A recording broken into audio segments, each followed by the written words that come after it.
जो पुरुष न तो कर्म फलों से घृणा करता है और न कर्म फल की इच्छा करता है, वह नित्य सन्यासी जाना जाता है।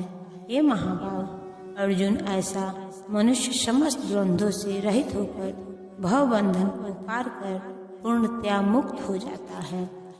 पूर्णतया कृष्ण भावना भावित पुरुष नित्य सन्यासी है, क्योंकि वह अपने कर्म फल से न तो घृणा करता है, न ही उसकी आकांक्षा करता है। ऐसा सन्यासी भगवान की दिव्य प्रेमा भक्ति के परायण होकर पूर्ण ज्ञानी होता है, क्योंकि वह कृष्ण के साथ अपनी स्वाभाविक स्थिति को जानता है। वह भली भांति जानता रहता है कि कृष्ण पूर्ण है और वह स्वयं अंश मात्र है। ऐसा ज्ञान पूर्ण होता है, क्योंकि यह गुणात्मक तथा सकारात्मक रूप से सही है। कृष्ण तादात्म्य की भावना भ्रांत है, क्योंकि अंश अंशी के तुल्य नहीं हो सकता। यह ज्ञान की एकता गुणों की है, न कि गुणों की मात्रा की। सही दिव्य ज्ञान है जिससे मनुष्य अपने आप में पूर्ण बनता है, जिससे न तो किसी वस्तु की आकांक्षा रहती है, न किसी का शोक। उसके मन में किसी प्रकार का छल कपट नहीं रहता, क्योंकि वह तो कुछ भी करता है कृष्ण के लिए करता है। इस प्रकार छल कपट से रहित होकर वह इस भौतिक जगत से भी मुक्त हो जाता है। अज्ञानी ही भक्ति कर्मयोग को भौतिक जगत के विश्लेषणात्मक अध्ययन सांख्य से भिन्न कहते हैं। जो वस्तुतः ज्ञानी हैं वे कहते हैं कि जो इनमें से किसी एक मार्ग का भली भांति अनुसरण करता है, वह दोनों के फल प्राप्त कर लेता है। भौतिक जगत के विश्लेषणात्मक अध्ययन का उद्देश्य आत्मा को प्राप्त करना है। भौतिक जगत की आत्मा विष्णु या परमात्मा है। भगवान की भक्ति का अर्थ परमात्मा की सेवा है। एक विधि से वृक्ष की जड़ खोजी जा सकती है और दूसरी विधि से उसको सींचा जा सकता है। सांख्य दर्शन का वास्तविक छात्र जगत के मूल अर्थात विष्णु को ढूंढता है और फिर पूर्ण ज्ञान समेत अपने को भगवान की सेवा में लगा देता है। अतः मूलतः इन दोनों में कोई भेद नहीं है, क्योंकि दोनों का उद्देश्य विष्णु की प्राप्ति है। जो लोग चरम उद्देश्य को नहीं जानते वे ही कहते हैं कि सांख्य कर्म और कर्मयोग एक नहीं है, किंतु जो विद्वान वह जानता है कि इन दोनों भिन्न विधियों का उद्देश्य एक है। जो यह जानता है कि विश्लेषणात्मक अध्ययन द्वारा प्राप्य स्थान भक्ति द्वारा भी प्राप्त किया जा सकता है, और इस तरह जो सांख्य योग तथा भक्ति योग को एक समान देखता है, वही वस्तुओं को यथारूप में देखता है। दार्शनिक शोध का वास्तविक उद्देश्य जीवन के चरम लक्ष्य की खोज है। चूँकि जीवन का चरम लक्ष्य आत्म साक्षात्कार है, अतः इन दोनों विधियों से प्राप्त होने वाले परिणाम में कोई अंतर नहीं है।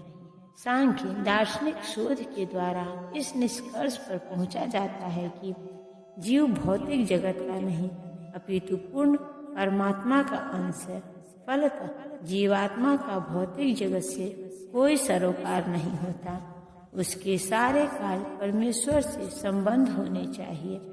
जब वह कृष्ण भावनामृतवश कार्य करता है, तभी वह अपनी स्वाभाविक स्थिति में होता है।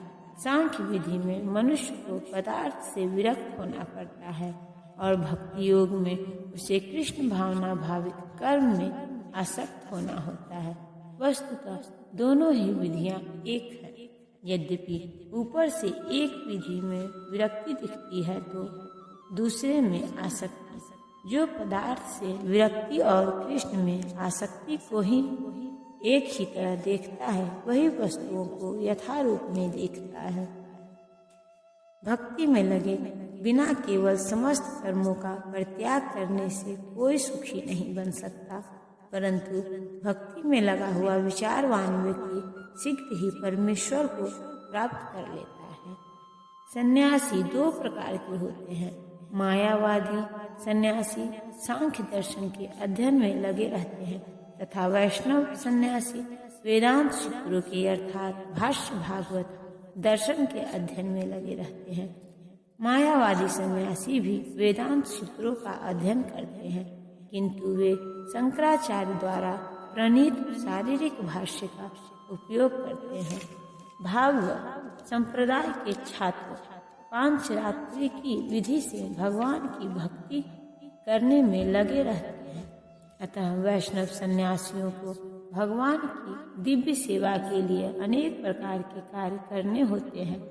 उन्हें भौतिक कार्यों से कोई सरोकार नहीं रहता, किंतु तो भी वे भगवान की भक्ति में नाना प्रकार के कार्य करते हैं।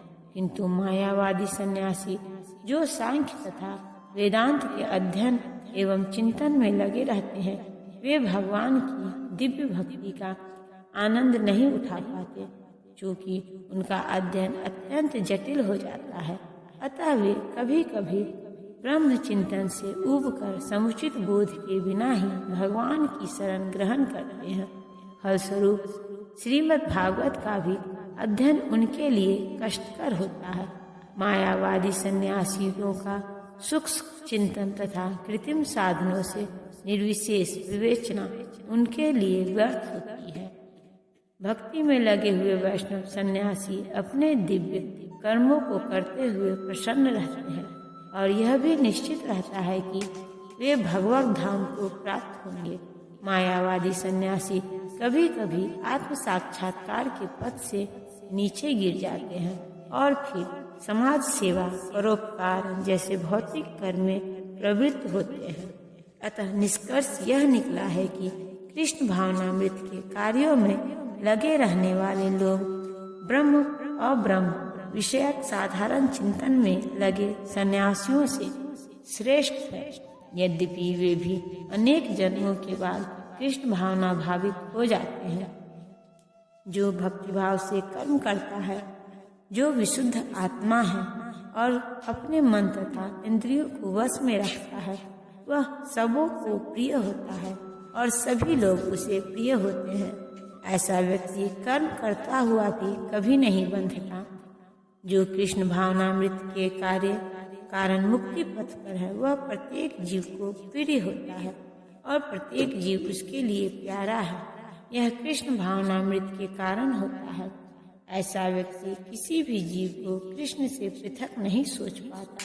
जिस प्रकार वृक्ष की पत्तियां तथा टहनियां वृक्ष से भिन्न नहीं होती, वह भली भांति जानता है कि वृक्ष की जड़ में डाला गया जल समस्त पत्तियों तथा टहनियों में फैल जाता है, अथवा अमाशय को भोजन देने से शक्ति स्वतः पूरे शरीर में फैल जाती है।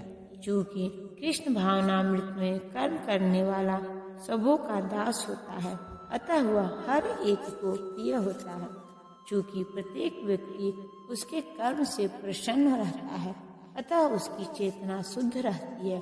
चूँकि उसकी चेतना शुद्ध रहती है, अतः उसका मन पूर्णतया नियंत्रण में रहता है। मन के नियंत्रित होने से उसकी इंद्रियां संयमित रहती है। चूँकि उसका मन सदैव कृष्ण में स्थिर रहता है, अतः उसके विचलित होने का प्रश्न ही नहीं उठता। न ही उसे कृष्ण से संबंध कथाओं के अतिरिक्त अन्य कार्यों में अपनी इंद्रियों को लगाने का अवसर मिलता है। वह कृष्ण कथा के अतिरिक्त और कुछ सुनना नहीं चाहता।